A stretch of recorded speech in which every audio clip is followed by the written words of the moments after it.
Magandang araw ng linggo po mga bayang karerista. Magbibigay na po tayo ng tip at impormasyon para sa araw na to, September 1, 2024. Tara!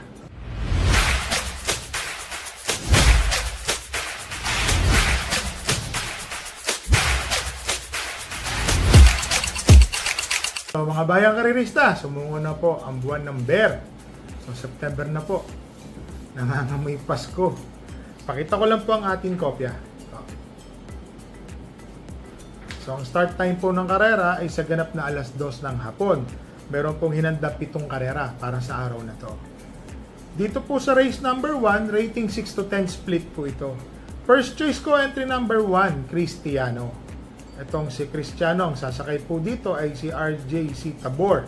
Tingin ko po, malaki po ang panalo. Second choice ko po dito, itong entry number 3 na si Lightning Bolt. Si Lightning Bolt po, RC Tabor. Tingin ko, may panalo rin po yan. Third choice ko lang pong ilalagay yung entry number 2 na si Jengs Had Enough. Sagad na rin po, mababa na rin po ito sa laban. So hindi po nating malamang dahilan bakit hindi pa nagpe-perform ng maganda o hindi pa maganda ang kanyang kinikilos. So dito sa race number 1, first choice po entry number 1 Cristiano. Second choice entry number 3 Lightning Bolt. Third choice entry number 2 Jengs Had Enough. Dito na tayo sa race number 2, 1,600 meter race. First leg ng 3-year-old imported local challenge race. Sosolohin ko po ito. Entry number 5, Birchstone. Mainam na kabayo po ito, si Birchstone, mga bayang karerista. Para sa akin po, lamang na lamang po si Birchstone. So ulitin ko lang po, race number 2, entry number 5. Sosolohin ko po yan, Birchstone. Dito na tayo sa race number 3, 6 to 10 split po ang ratings neto, 6 runners. First choice po entry number 1, Flywheel. Ito pong si Flywheel, mga bayang karerista. Talagang para sa akin, napakatulin po na kabayo na to. At medyo mukhang lamang po ito sa erehan. Wala po akong nakita makakasabay. Unless na si Malibu Bell na second choice ko, siya na rin po yung habol agad dito, mga bayang karerista. Magpe-pressurean sila kung sakaling ganun po ang mangyayari. Kaya alam nyo na, talagang first choice ko po dito is entry number 1, Flywheel. Second choice po, entry number 2, Malibu Bell. Dito na tayo sa race number 3. Race number 4 pala, mga bayang karerista. Rating 34 to 39. 8 runners po. First choice po, entry number 6, Eye in the Sky. Malaki po ang panalo nito, mga bayang karerista ha. Consistent po ito sa tinatakbo na 1.26 ang tempo. Para sa akin po, lamang. Second choice ko po dito, itong entry number 3 na si Eutychus. Papatnubayan po ni JB Bakaykay. Consistent po itong natitimbang. Segundo, tersero, puro ganun po. So sa tingin ko, may panalo din po ito. Third choice ko po yung couple entering 1 and 1A, Sabawani and American Paria. Ito pong si Sabawani, galing sa panalo, segundo. American Paria, dalawang sunod na panalo. So para sa akin po, dalawang imported po yan. May panalo po. So dito sa race number 4, first choice po, entry number 6, Eye in the Sky. Second choice, entry number 3, Eutychus. Third choice, 1 and 1A, Sabawani and 1A, American Paria. Dito na ho tayo sa race number 5, 6 runners po. 22 to 27 ang ratings neto, split. Sosolohin ko na po ito. Entry number 2, Light Bearer. Nung nakaraan, bumandera po ito ng napakatakot-takot na layo. Tingin ko ho, nung nakaraan medyo kinulang lang. Ngayon mukhang mananalo po. Para sa akin po, kayo po, kung kursunada nyo rin, sosolohin ko po ito pagdating ng tayaan. Entry number 2, Light Bearer. Dito na tayo sa race number 6, 16 to 21 split. 7 runners po, 1,400 meters. First choice po, entry number 5, Art Seb.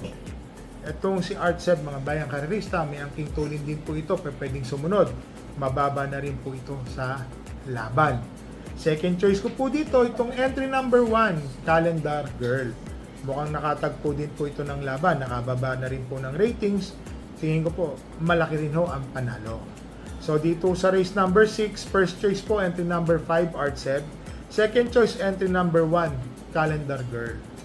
Dito na tayo sa race number 7, 1,400 meter race.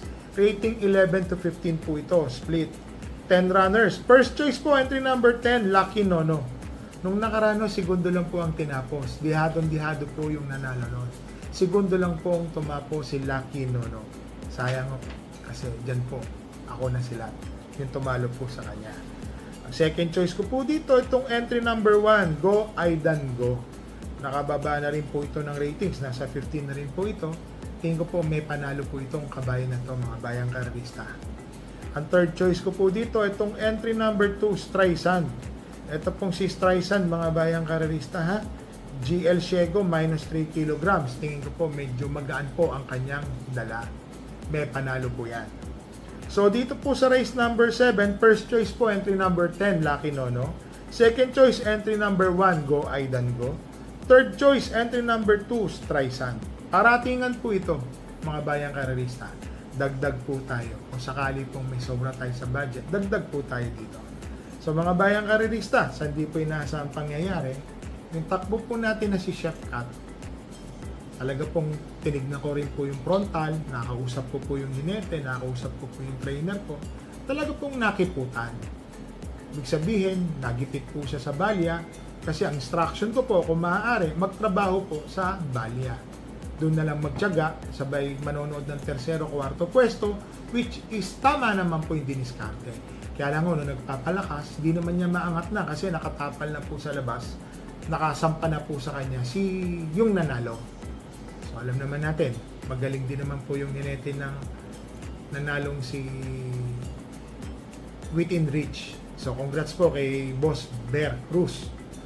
2-4-2 po siya nung araw na yun. Race 2 hot legs and race 3 Within Reach. So ganun po talaga ang karera, mga bayang karerista. May nananalo, may natatalo. Yun nga lang po, nagtataka din po ako, nasuspindi po yung hinete, which is kung titignan naman natin sa frontal, gipit na. Pag pumalo po siya doon, tatamaan po yung hinete. Narinig ko naman din po yung rason ng hinete natin sa Titania Nabarosa na yun po talaga. Pag hinataw po niya ng kanan, baka mas lalo pong magkaroon ng disgrasya. Tapos yun nga, nasa balya, alam naman natin si Chef Cat, hindi rin naman po permis ang takbo niyan. Para din po yung si Bonnie Avenue. Ganun po talaga ang karera. May nananalo, may natatalo. So mga bayang karerista, shoutout lang po natin.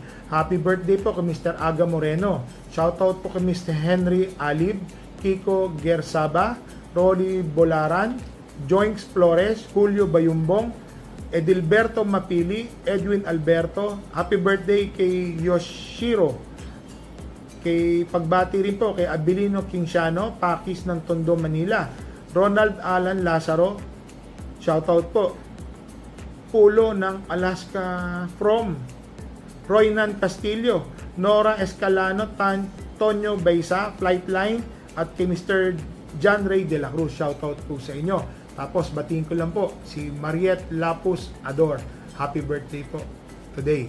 So mga bayang karerista ha, ang karera po, maraming araw yan.